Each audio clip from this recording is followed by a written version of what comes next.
Yeah, that's it. I'm super excited to talk with this amazing fella. He's a good friend of mine, and you know his work for sure. Yeah, let me just bring him here. I'm super excited to talk with this Is Uh-oh, hold on. Let me figure it out.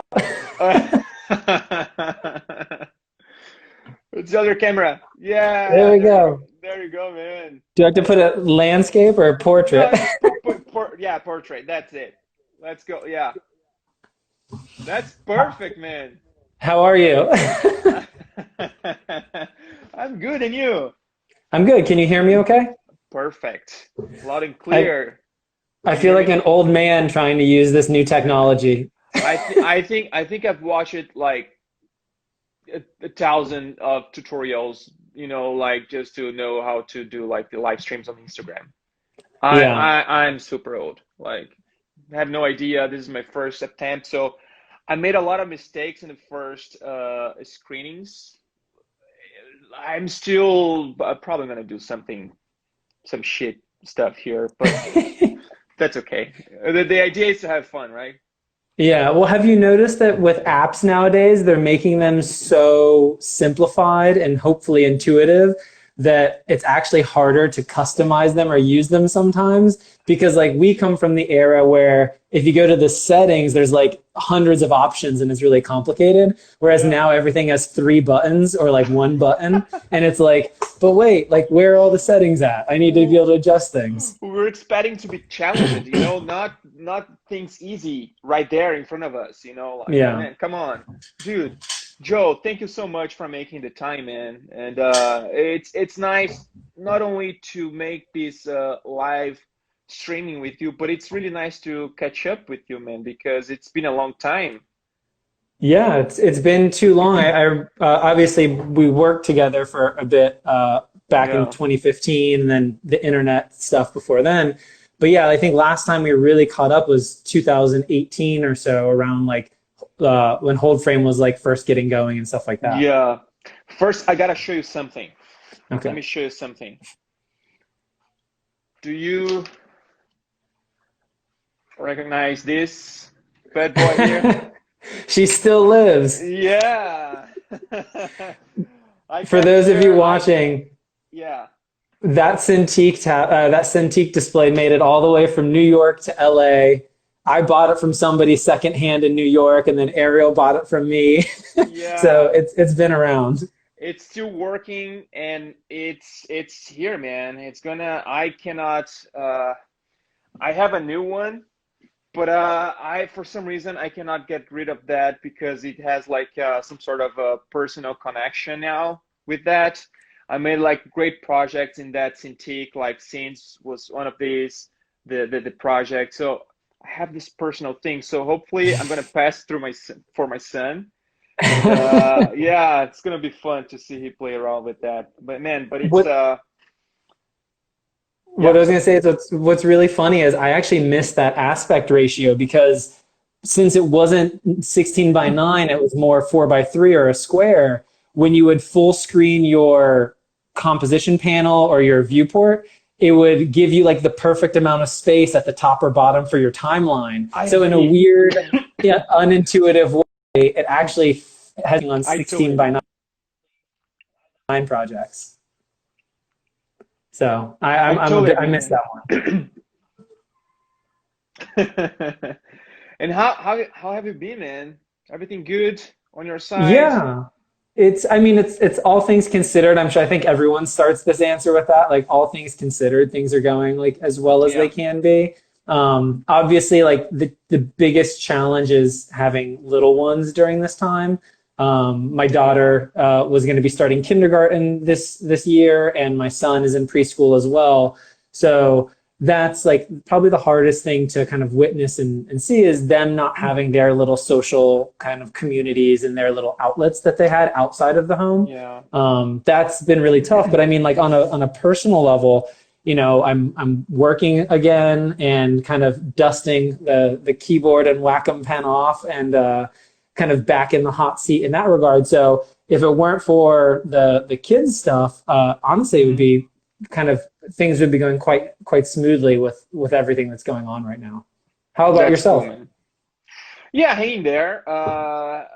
California, it's just like Florida, you know, like we're Hmm. facing a lot of different moments here. Sometimes it's like it is more like a roller coaster, you know. So Hmm. as for now, things are not going super well.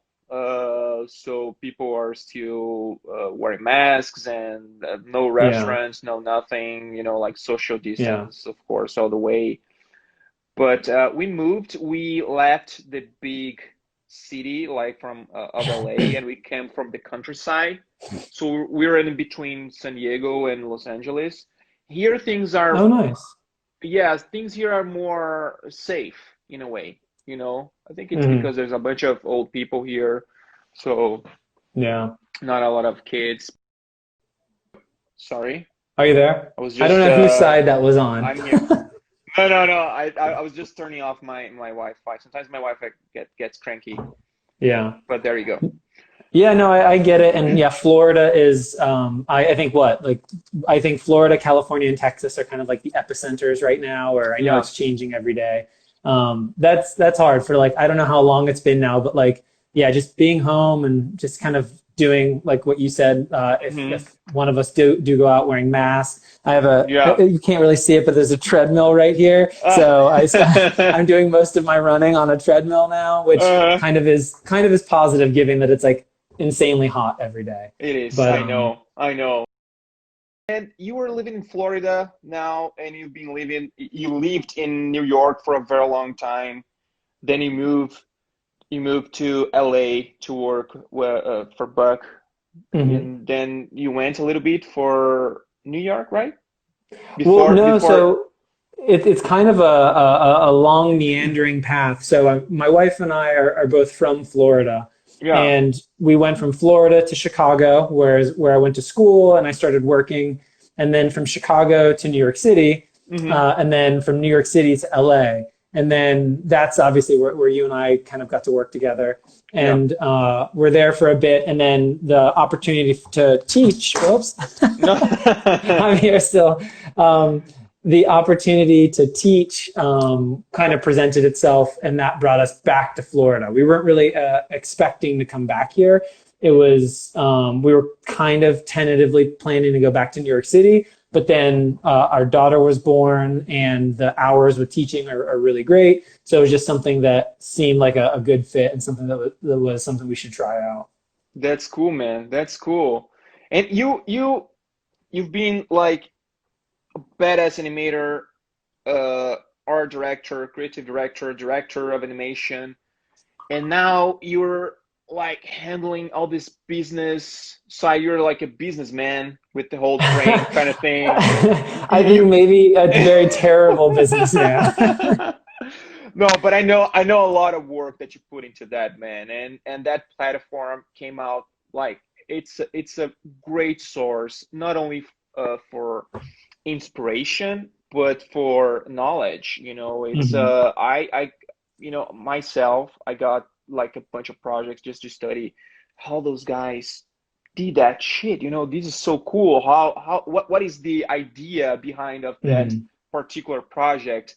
And that is a master idea, you know, because everybody in this industry, we got to a point that we want to dive into someone's project just to check Mhm. out what's the mindset behind of that.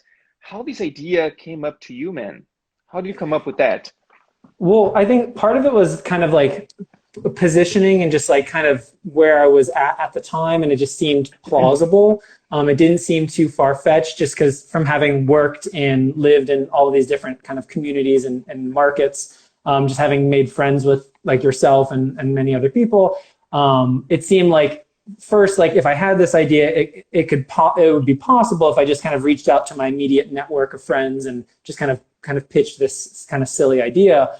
And then, yeah, the other aspect of it was, so it's like there was the fact that it seemed plausible, and like I was kind of curious why something like that didn't exist yet. Hmm. And then the other part was, yeah, like kind of to what you said, those of us who have gotten to move to the major markets or work at big studios, we constantly get this opportunity to work with other people and kind of have our minds blown about how they do things and what they do. But for many people, I would say the vast majority of people, they'll never have that opportunity. So the idea of like, if we were all to share like projects or like files or whatever it may be, whether it's entire films or little like freebies, it would give more people that opportunity to see what's behind the curtain and see what's going on. The kind of like one very specific story, I think I wrote about this previously, is it was my first booking with Buck in New York City, and I was sitting next to Stephen Kelleher, which is terrifying if no one's ever done that, because he's just amazing. And we were working on this Yoplait pitch, and I was looking at his frames, and we were just like shooting the shit. And the shadows, it was like this, it's hard to describe, but it was this like collage style with like construction paper, but then like photo elements. And he had in the center of the frame just a circular like lime. It was just like a cut lime, obviously for like a lime flavored yogurt. But it was all collagey, but then the shadow, the contact shadow was like super realistic and super specific. And it was like, it wasn't a layer style. He didn't paint it in with a brush. And so when he showed me what was going on with his files, the way he layered it, he literally took a cucumber and cut a little slice out of a cucumber, put it on a white piece of printer paper, shined a light on it, snapped it with his iPhone, and then just imported that to Photoshop and set it to like multiply or whatever. And then he just put the little lime asset on top of it. So you can't, he masked it out so it was like you couldn't see any seams. And you would never know that under this cute little lime illustration, there was a photo of a cucumber. And like, to me, the fact that as silly and as maybe obvious as that might be to some people, to me, that blew my mind that like, oh, if I want to make a realistic shadow, I have a phone in my pocket, just take a photo of this shadow and then just comp it in there. And like, I was overcomplicating it. It's like, oh, did he use 3D? Did he paint it with some fancy brush? What did he do? And that stupid, simple thing just like blew my mind and kind of changed how I thought about how you could achieve things. You just blew my mind right now. Just telling me that, you know. So it was just one of those, like, it was like this, like the most innocuous thing to kind of witness. But for me, it was like this almost epiphany. And then, so that was kind of almost the genesis of it, is I had this very stupid moment where this very simple technique just kind of, I never would have thought of. And then that kind of over the years kind of spawned into like working with other people and seeing their files. And there's just such a process involved of like constantly learning, because we all do everything differently. And then again, fast forward, I lived in many places. I worked at many places. I've been working on motionographer for a while. So I was in this position where like it seemed plausible that if I just reached out to my friends, like I said, it could work. And so I made a Squarespace site. I tried to customize it as much as I could. And then that was kind of the beginning of it. And I think that was the easiest part, you know, like talking to people, because I know it takes more than that. You know, like I know that you put a lot of effort into the legal stuff. People don't know that, you know, like there's a bunch of bureaucracy behind that, you know, like so having to like incorporate and do all this stuff. I admire you so much for pulling all of this together, because I understand the amount of work, the amount of like things that you have to learn to do that, you know. And dude, that's crazy. That's crazy. And it's an amazing website. I'm gonna link that. I'm gonna link that for you. Like the whole concept behind that, it's amazing. I'm super thankful for you to put something like that to our industry, and it's amazing. It's amazing. I'm gonna link that, guys. Don't worry. Everything, all the links, it's gonna be there on our YouTube. But this is a must-see website for sure. Yeah, it's again, it was one of those things where it's like I taught myself how to, I guess, make motion design for whatever that means back like 10 or so years ago. And when I was thinking about it, it was just like, what is something I wish would have existed when I was like on mograph.net or Video Copilot or any of the old sites? What is a resource that I wish I would have had access to? And then thankfully it was possible. And it's one of those things where I've said this kind of publicly. It was a lot of it was just seeing if it could be done and how to do it. Sadly, the difficulty is, and what I feel kind of guilty about sometimes is I'm just so busy and like that on top of everything else. It needs a, for what you said earlier, it needs a business person and it needs Yeah. somebody who's into marketing and all of that stuff. And for me, I kind of came at it from this like altruistic, community centric mindset. And I feel like I have to neglect it sometimes because like, between two kids and teaching, Dude, yeah. was doing motionographer, running. I'm now working at Buck again. And then when you add Holdframe onto it, it's just like, oh my gosh, like how do I do this? Dude, it's So crazy. I'm optimistic though. I'm keeping it going. I'm doing everything I can and trying to like Uh, kind of seek partners and help with everything. So that's cool, man. That's so cool. That's so brave of you. And you just mentioned that you are working for Buck again as a freelancer or yeah, staff well, so staff that's again? like well, not staff, but I kind of am freelancing without an end date. Like Like a it's permalance.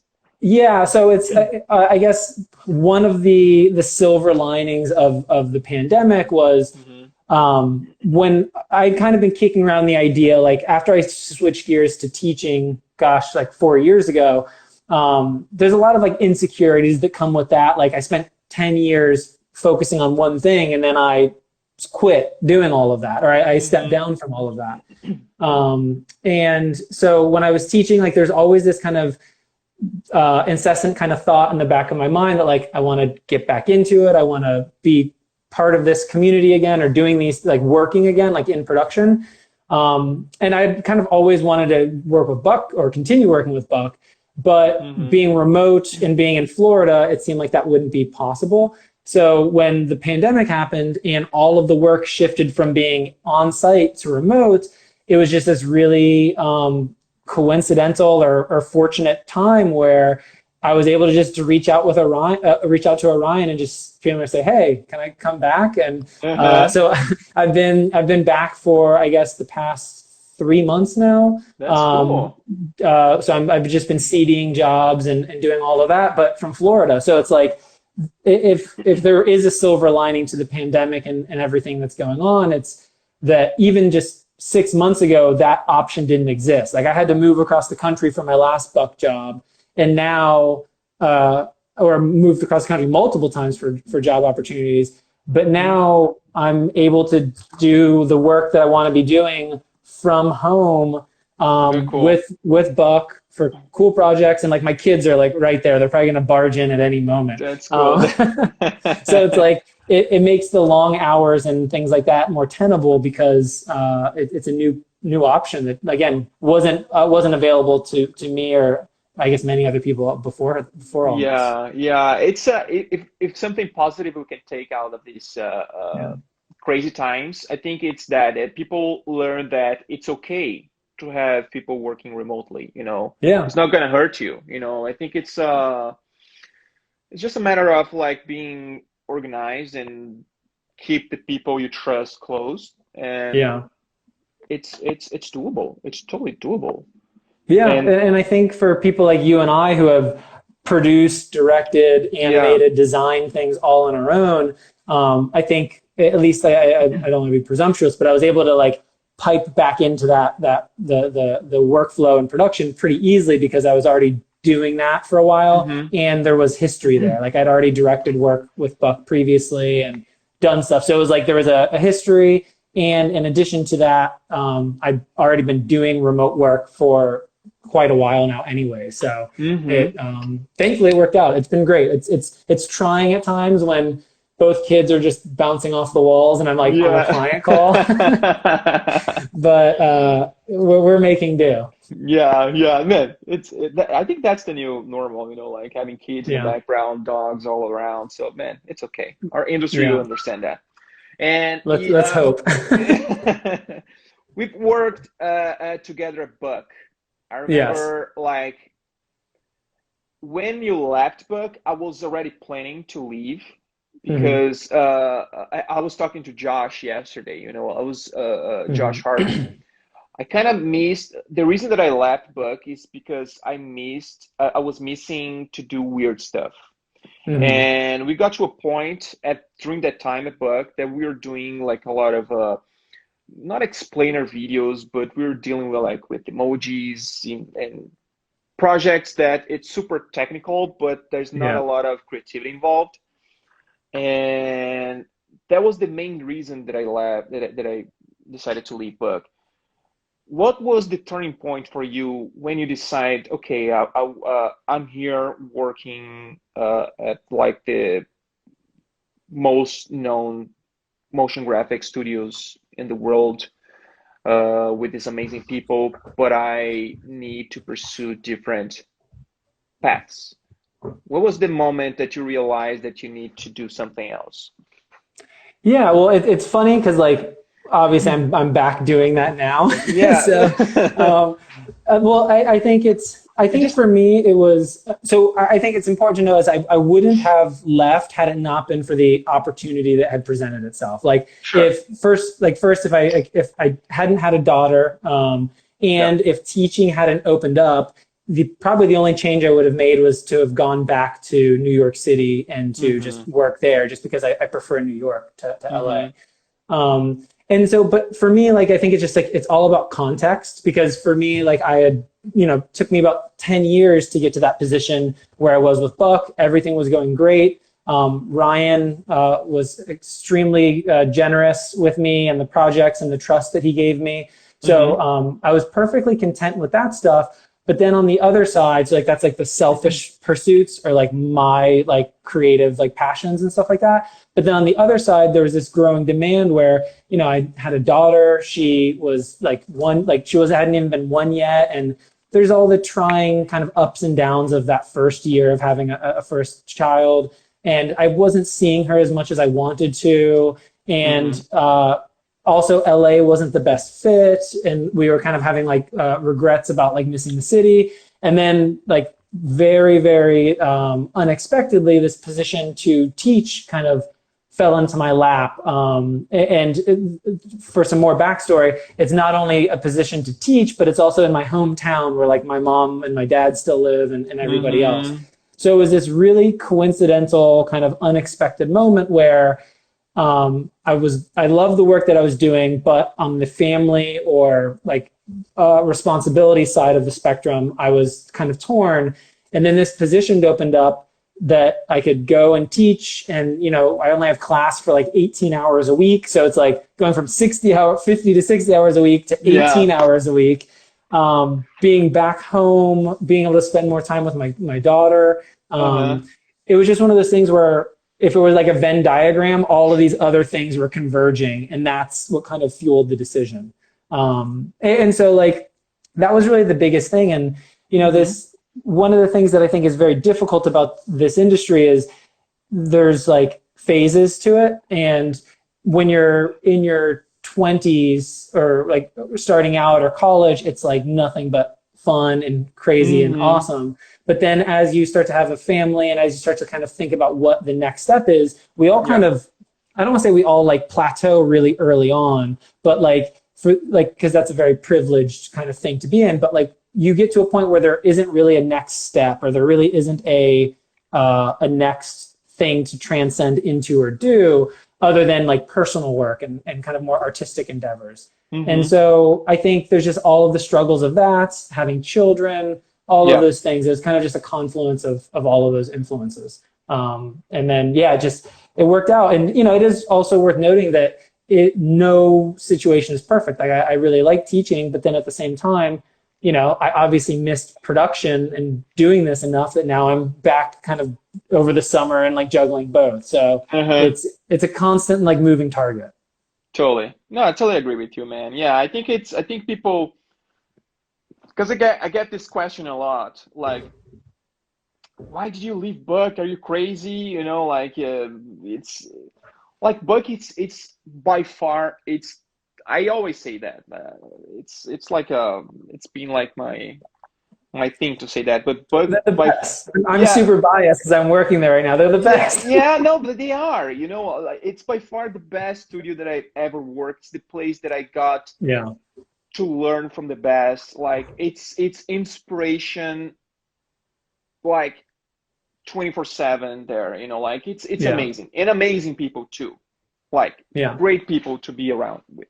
Hmm. So but yeah, sometimes you just need to step back a little bit to see, you know, where do you fit, not in the Hmm. book, but like in this industry, you know. And sometimes you just want to explore different areas, try to find your own voice. In your case, of course there's family involved, and it's a bunch of Hmm. different things that yeah, made us to come up with different answers to that. So we Yeah. just decided to leave book, and that's it, you know, that's it. Yeah, it's And there. It's something where sometimes like you almost become numb to. I don't know if you've experienced this, but this is something my wife and I experienced. So we grew up in like Florida and like small towns for the most part. But then you go to a big city and all of the food and everything you get is like the best version of whatever it is. And you get to this point where everything you're eating, like everything you're ordering in or going and doing in New York City or LA is like the best version of whatever that thing is. And yeah. after a while of every day being the best version of something and everything being great, you kind of just get really like overwhelmed and tired of it. And it's like, I just want to go to a shitty diner and get like an omelet. Like I want to go like I want to like I need you need like the Yeah, peaks and the valleys so you that's understand it, when man. something's good, you have the perspective of the other side of the spectrum. And I think, kind of to your point, what happens is if you're working at Buck or a big studio, you can kind of go from one job to the next job to the next job to the next job, and all of them are great, or say all of them are great, and you don't really have any time to decompress and kind of reflect and like Yeah. almost do an assessment of how that was and where it went. And that becomes taxing. That's why a lot of us, I Hmm. myself for sure, get burnt out, and you kind of Yeah. need to pull back a little bit so that way you can have those peaks and valleys. Because Hmm. that was how I felt kind of then, and then I pulled back and went from the mecca of all things great in the motion design world to like Florida, where I'm like, it's like there's nothing.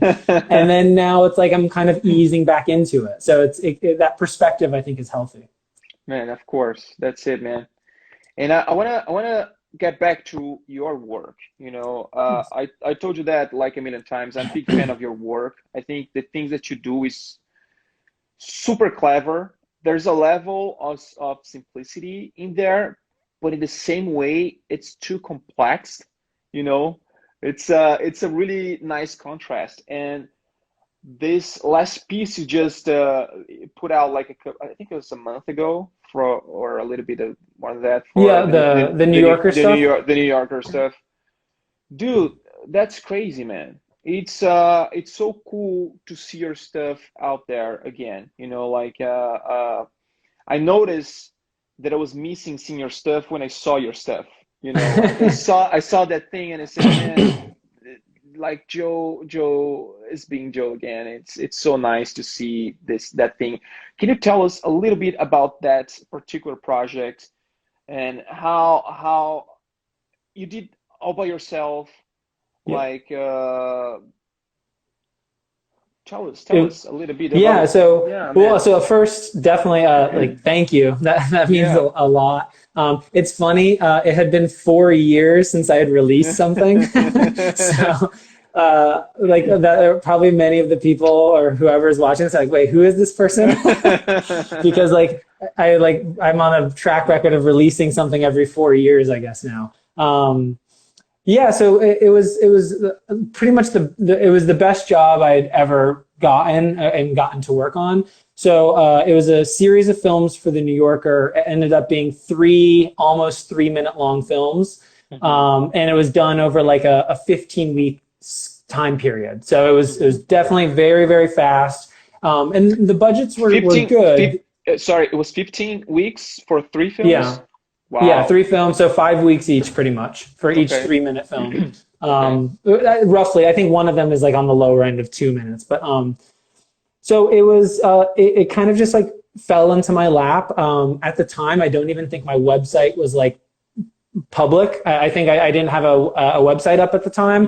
Hmm. I got an email from the New Yorker. We had discussed doing a project, but it eventually kind of just went away or it phased out. And then a few months later, or later that year, they reached out again, and we were they hadn't. I guess the premise was they hadn't done like visual essay style content before, kind of how like the New York Times had done and other entities.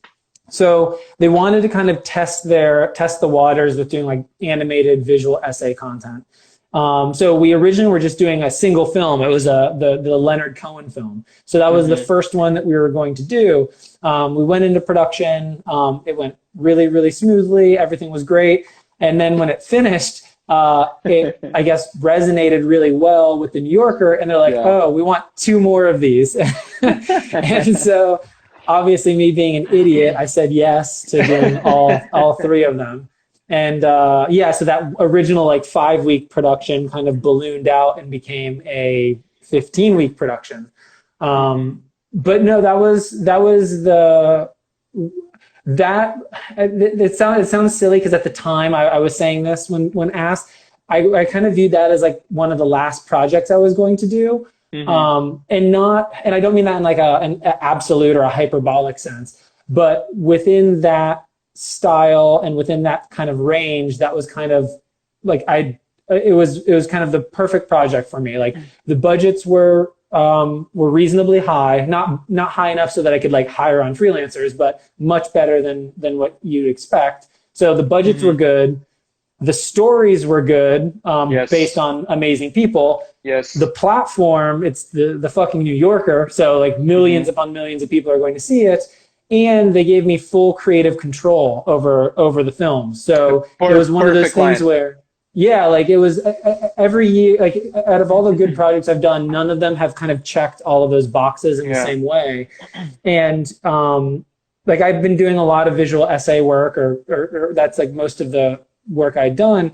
And that was like the best that I felt that it could be. And I don't mean that from the output and what the final animation is. It's not like, I'm not saying that and like, oh, I did the best visual essay possible. I'm saying that more internally for myself. It was like everything that I wanted to say, all of the stars aligned. It was a really, really healthy project. There was no like fuckery and no revisions and no like chaos. And it was just a really, really wonderful experience. So it was like hands down the best project I've ever been fortunate enough to get.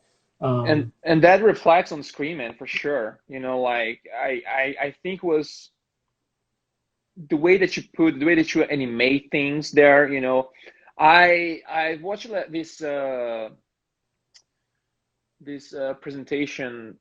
I don't know if you know this guy. You probably know Robert Valley. I'm not sure. If I've seen the work, I probably would be familiar. He won an Oscar for the animation films. I think it was Cedar, Pears, and Cigarettes, something like that. I'm going to share his link with you. And he's a solid animator guy. He does everything on Photoshop. And he says, when you're doing a solid animation, you have to think like you're in a car driving with just one tank of gas in your car. You don't have to burn all the fuel in one particular scene. You have to burn in the right shots. So that I can see in that project of yours, like you save the perfect moments where it needs to be shown, like, and some areas they're like a little bit slow, but you understand that because you're creating this progression here, like, and then we see something complex going on there. And I think that was clever as fuck, man. Like the storytelling of this piece is amazing. I love that. I love that project, really. Thank you. So and cool. I definitely have to say, obviously, the New Yorker for trusting me with that was huge. And then also Ambrose, you did the music and sound design, and he like killed it. The first pass of the Leonard Cohen film they didn't have any budget for sound design. So after I finished the Leonard Cohen film, I actually paid Ambrose with my own money to do the score and sound design for the Cohen film. And then and thankfully he was very reasonable, but like I paid him to do it just because I wanted it to be better than it was. And then afterwards, I then took that back to the New Yorker and I was like, I just paid this dude to do this. Look how amazing it is. Can we find any more money to put like his music and sound design on the David Attenborough and the Janelle Monáe films? And they thankfully were able to find the budget for that. But it Dude, was a that's very great. funny. He saved the day on those for sure. Man, that's great. It's a perfect collaboration, man. And yeah, I love that work. And that's one project you did like this was back in the day. I'm sorry, man. I'm super bad with names, but the project it's a collective that you brought up a bunch of people, and there's a this all collage kind of stuff. What was the Which name of one is it something that like I contributed to or No, you. I think you directed the whole thing. um Ben Hill was in the project. I oh don't know. yes. So that was so yeah, when I was directing with Not to Scale, that was one of the Yeah, jobs I had done. It was the reason why I was kind of drawing a blank was it was originally for the school board of Washington D.C. and that's it. Yeah, it was about like standardized testing or something like that. yeah. And the scripts were just so bad. Like they were like really, really long and like the scripts were really, really bad. And we ended up making like 6 minutes worth of animations. Wow. And so in the end, it was like I didn't want to share them in the state that they were in. So that's why I took I'd made a montage of all the Make best a little stuff. And first. Yeah. The guy here, yeah, first of all. First of all, man, dude, that project, it's so cool because it has collage, it has textures, everything that I love, it's in there. I think that project made me to try to push my stuff a little to more illustrative, like how can I say it? But it's not like I think it's mostly to combine the photos with graphic elements, like Mhm. the 2D elements, not just go full on Yeah. on on on photo stuff. Yeah. So Well, yeah, thankfully, Ben Hill was a huge, huge help. He's one of my favorite people to work with, and yeah, his fingerprints were all over it. And that's another example, kind of going back to those like hold frame moments. If you look at a lot of the texturing, you wouldn't be able to tell, but Ben Hill had this collection of these like crazy high res like TIFF images, hmm and we would like texture the side of the briefcase with like an elephant's trunk or something like that because really, we would only be using like a little sliver of yeah, it and it would be scaled so large that it's actually like an elephant trunk is like the texture on the dude, briefcase. And then there's another image that's like stalactites. It's like a photo of a cave. And we're using this weird photo of stalactites in like the Amazon rainforest or whatever. And we're uh-huh. using that to like texture a computer. But because we're color correcting it and we're scaling it and distorting it and cropping it, you don't know that it's like a Not photo of yes, like a bat or something like that that. man, that's so cool. That's so cool, man. That's so cool. That was a funny aside about that project because I was with Not to Scale at the time. And when I released that project, the song that I chose, this is maybe me just being stupid, but the chorus or the chorus of the song is first of all, fuck you all, Fuck you and it all, just keeps yeah. repeating. And like this was also shortly after I left Not to Scale. So I like released this montage of the work that I did with a video that was saying "fuck you all," and like I explained it to them like it was just like a good song, so like that Uh-huh. wasn't the intent. But yeah, that was probably not the smartest move, I guess, politically that I could have made. Man, that's funny. That's funny. Dude, so what do you like doing now? What do you have like do you like art direct? Do you like animate? Do you like everything? What's next for you? What do you like to be applying your stuff? Well, that's a very big question. What's nice is so it's funny because I'm going like, I guess it's like a very big transitional period right now. hmm Um, like so the past I left Buck 4 years ago in 2016, so right at 4 years. And I've done a few projects here and there over this time, but I think the benefit of stepping back and kind of being on the sidelines of things is it's let me do things that are outside of the realm of production. Like even if it's just this simple stuff as like building a garden like at my house hmm or just spending time with the kids. I've gotten really into running since leaving Buck. That's like Mm-hmm. pretty much all I ever want to do. So it's been very healthy in being able to like take myself out of that fire. Because one of the That's things that cool. you talked about we talked about before is it's like if you're in that fire all the time, it can be all consuming and it will burn everything up that's inside of it. And so stepping back really allowed me to kind of almost become more multifaceted. Yes. Whereas before it was just 10 years of like tunnel vision of like only Vimeo videos and shit like Uh-huh. that.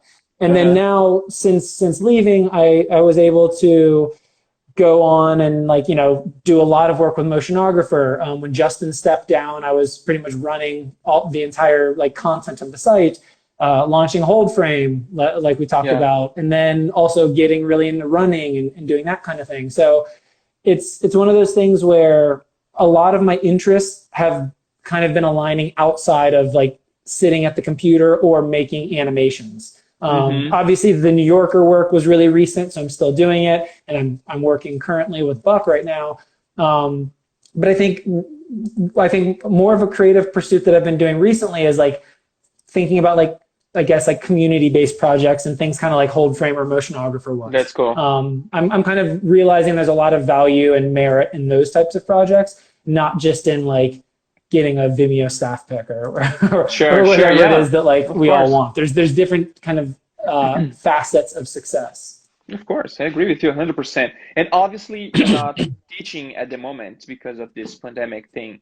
But Yeah. are you still planning to go back to teaching, or this is you left that in the past already?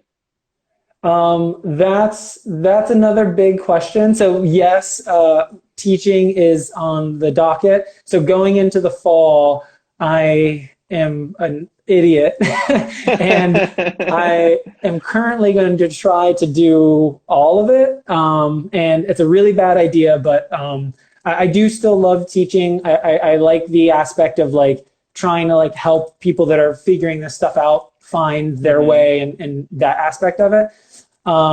But the other aspect of it is again those selfish pursuits or those like passion pursuits, which is doing like working at Buck or doing the other thing. So Hmm. as of right now, we're still figuring things out. But the hope is that I'm going to continue teaching. I will continue working with Buck to some capacity, kind of like maybe on like part time if that even exists. But we're Uh-huh. trying to figure it Uh-huh. out. And then still running and still doing all of that stuff. So That's cool. I'm admitting now on the 11th of August that this is a terrible idea. So let's catch up like maybe next year, early next year, and you tell me Yeah, if it worked I'll out be or like not. all gray and all wrinkled because um, Probably, yeah. It's a so lot. I see. Oh, what was that? It's a lot. It's a lot of stuff going on, man. Yeah, that's Yeah, crazy so stuff. it's going to be challenging, but that's the hope. Because I'm very respectful of the opportunity that I've kind of been given recently of being able to be working with Buck remotely and having that. Hmm. So I don't want to like squander that, and I don't want to just like close that door, knowing that it might not open again. I guess is the Yeah, other side of it. yeah, yeah. So that might be something good for you in a way. So maybe the universe is saving you from the chaos.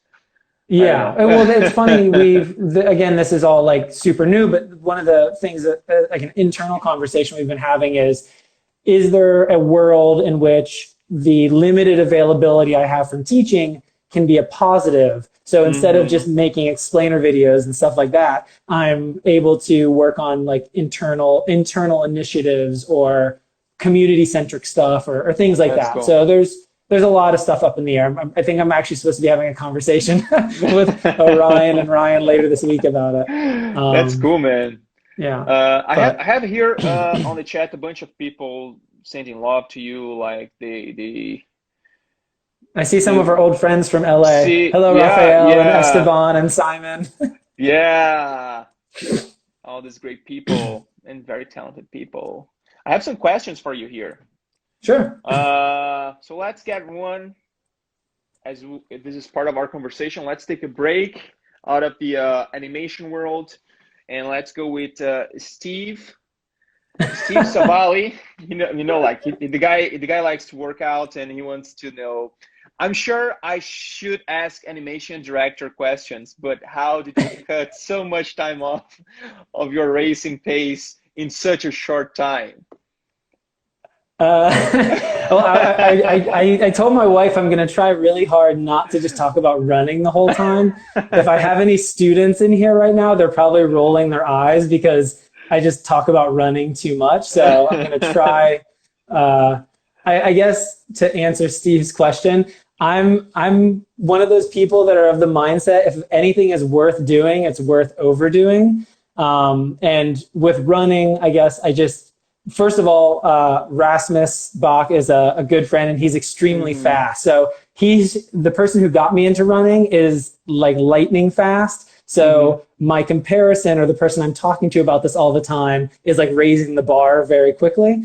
And I think it just, I had the time to invest a lot in putting in the miles and running and like just doing it a lot. And I also tend to be really obsessive. But the flip side of that is I also cracked my femur from running too much and too Really? fast. So yeah, Jesus. so I think it was like my first. I've only been running for like 2 years, and like within the first year and a half, I got a stress fracture in my femur Okay. from overdoing it. And then that was a wake up call where I had to be like, okay, pace yourself a little bit better. So while I can say it's very fun to just do too much and run really fast and do it every day, there is a downside to it. And I found that line by cracking my femur. Man, that's crazy. That's crazy, dude. Let's see Yeah. if I But have thankfully, another. I'm all healed now. And that's not the concern We're, now. we're ready for more. Yeah. Uh, Let me see here. So if you guys have any other questions, I saw a bunch of questions here. Let me just see. Oops. Sorry, man. I'm Oh, no still worries. learning how to do all this stuff here. I'm like scared to even touch my phone. So I'm No, just going to. no, it's fine. It's fine. I'll read it for you because I feel like I should. This is one thing that I'm learning. When I see like a good question, I should pin it. There's a place to pin, and I didn't do that. But man, that's okay. I have a lot of questions for you. So, Guy, Reese Parker said, "Joe is the coolest." It's a Reese. very small world. We are all friends and know each other. Yeah. So, man, I have a question for you. So, you've been going to New York, not now, but I like early this year and last year, you went to New York very, very frequently. Do you guys Mhm. have plans to? Because I know you're a New Yorker guy. You like the city, you like the big, Yeah. like this crazy. To me, is a jank. I don't know if we'll be able to live in New York, but anyways, do you have plans to go back to New York with your family, or do you want to settle in the sunny Florida and just stay there and maybe do some occasional trips? That's a tough one. I think it's about quality of life. Yeah. If there was a way for me to live in New York and have the quality of life and the time with my family and kids that I have now, Mm-hmm. I would do that in a heartbeat. Mm-hmm. But the challenge is even if you're making even if you're making like something outrageous like $250,000 a year in New York City, that doesn't go that far. And I know that Yeah. sounds crazy, but Mm-hmm. so I think that the hard part is right now, if I wanted to, or if we wanted to, we could, put our house on the market or rent it out or do whatever, and we could move back to New York. But I know that if I were to do that, I will be working 60 hours a week again. Yeah. So it's a constant balance of again those selfish pursuits and those like the responsibilities or Mm-hmm. like for the common good. A good kind of example is in 2016, after first kind of doing all this, my wife, my family and we went back to New York for the summer, and I worked at Buck for those 4 weeks, or I worked at Buck 4 weeks over that summer, and personally and selfishly, I was in love. Like every day I'd get to ride the train and I'd go into work and I'd put my headphones Yeah. on and I couldn't have been happier. But at the same time, if I'm honest, it was also the least amount that I'd seen my daughter, like since she was born, since leaving the Yeah. industry at the first time and having a year away from it. It was the least that I had gotten to see my daughter. So it's this very conflicting thing where on one hand, like I absolutely love it and I would do anything to be back in that. But I also know that, especially while my kids are young, that's like a window of time that you can't get back. You have a whole lifetime to focus on money and titles and bullshit awards and all of that stuff.